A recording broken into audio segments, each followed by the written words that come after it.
So we're back with another Spotlight series where we highlight great men who are doing some great things in the city. We are from the Mayor's Office of Black Male Engagement, and we have an interview so nice that we did it twice with Reverend Dr.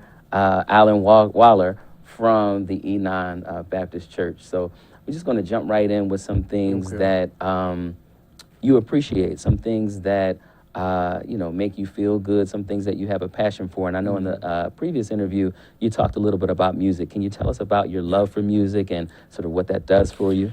I absolutely love music. My mother was my father's minister of music at Shiloh Baptist Church in Cleveland, Ohio. I grew up with a piano in the house. I learned at an early age that I could sing.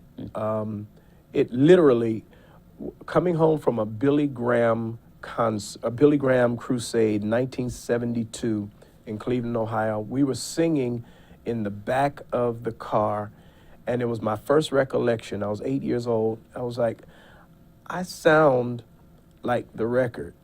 But these were back in the days when Michael Jackson had the high voice and the dark skin and the afro.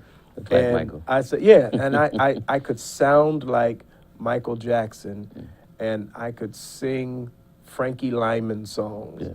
And I started loving it then, and started singing in church, and just loved music as a child, and my undergrad is in music. I wanted to do something very different than ministry. My line name when I pledged was Peebo Jr. I wanted to be, I wanted my day in the sun. It never happened, but that's where I was headed before I accepted my call to ministry. Got it. Yeah. And it's a beautiful thing. I've heard you sing on a couple of occasions. You sound great.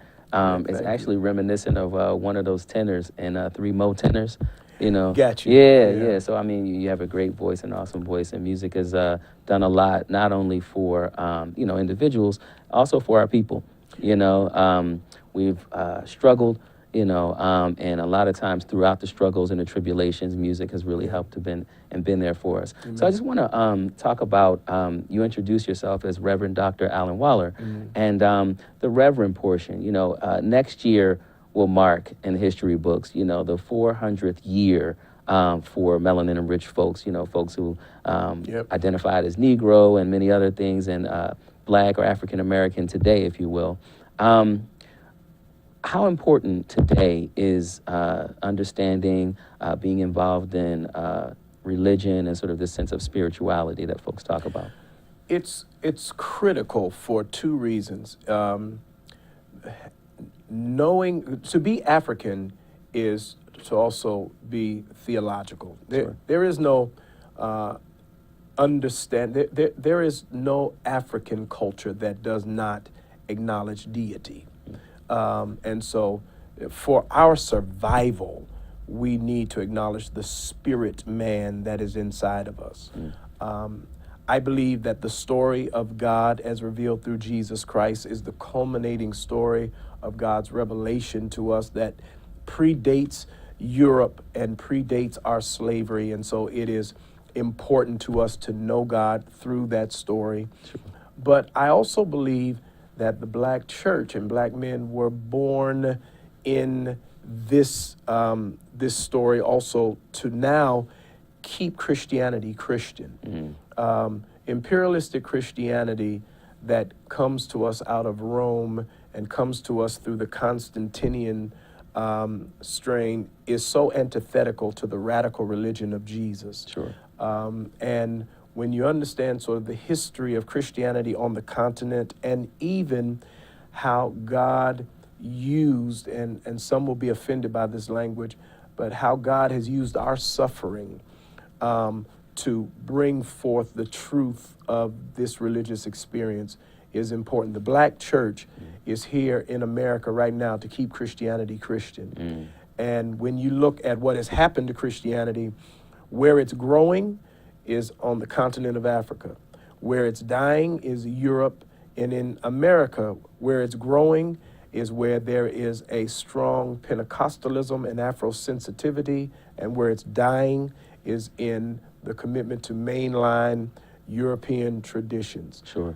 And so it is critical both for our survival and the survival of our country that we know who God is, and I believe embrace his story as revealed through his son Jesus. That's amazing. That's great information and great news to hear about. Thank you for that. We want to transition to an educational question, right? So we have Reverend Dr. Alyn Waller. And in my mind, there's no reason to not believe that black men and boys can read, write, think, and compute at levels that are competitive locally, nationally, globally, et cetera. And I've heard, many of your sermons and some of your speeches, and you've used words that I don't understand sometimes, so I have to have a dictionary. I And, make 'em right, up. right. No, got so I understand you're a bit of a logophile as well. My question to you is today, Yeah. in your opinion, how important is education, or sort of why is education, or should it be important to men and boys of color? Absolutely. It should be. It's very important. I think all of us have to maximize our abilities. My story of my calling is really a transition. I wasn't a good student in undergrad. I accepted my call into ministry my second senior year, as some people call the victory lap. Yeah. But from that moment on, I became a really good student. I mean, my master's level work and my doctorate is in marriage and family counseling. That's where my passion is, around marriage, around family. But I learned that I could think. Sure. I am a theologian. I am a counselor. And I say that not braggadociously. I say that because I'm the dude that failed English in ninth grade and failed math in the ninth grade and lost a year of eligibility in the sport that I love because I didn't do good. I'm the little boy that they were looking to put in special ed in third grade. And so when we see those boys in school right now, I'm a living witness that whatever the story is right there, it can end differently. Got it. And that we should not write them off. And so that's why I enjoy when someone says Reverend Dr. Alyn Waller, and not, I don't need the title, but some young boy needs to know the same thing that happened with me can happen with them. And quite frankly, this is America. This is a place of credentials. There are some doors you can't get in if you don't have the credentials to be in there. Sure. And some of us have to go get the credentials, go in those rooms, and make sure we remind the decision makers in those rooms that we exist. Sure. Because in many cases, where the real decisions of life are being made, we're not there, and they are increasingly not being made with us in mind. Understood. So as we bring this interview to a close, would you mind telling us a little bit, giving us a little sneak peek into your book that's coming out? Yes. Perhaps what it's about, how we can get it, and just give us some tidbits of advice from your book. Thank you. It's my book is coming out on Simon Schuster, and it is called The Code of the Righteous Warrior. Sure. 10 Laws of Moral Manhood for These Uncertain Times. What it is, being a righteous warrior is a movement for me. It's in the 90s, there were two men's movements that did not totally speak to my heart. There was the Promise Keeper and the Million Man March. Promise Keeper were white Christians, and that was my theology, but not my sociology. Sure. Million Man March was, by and large, a wonderfully sociologically adept movement of men that was not Christ-centered. What it means to be a righteous warrior is to take the truth of both those worlds. As an African-American man, I am a Christian with a heart for the community.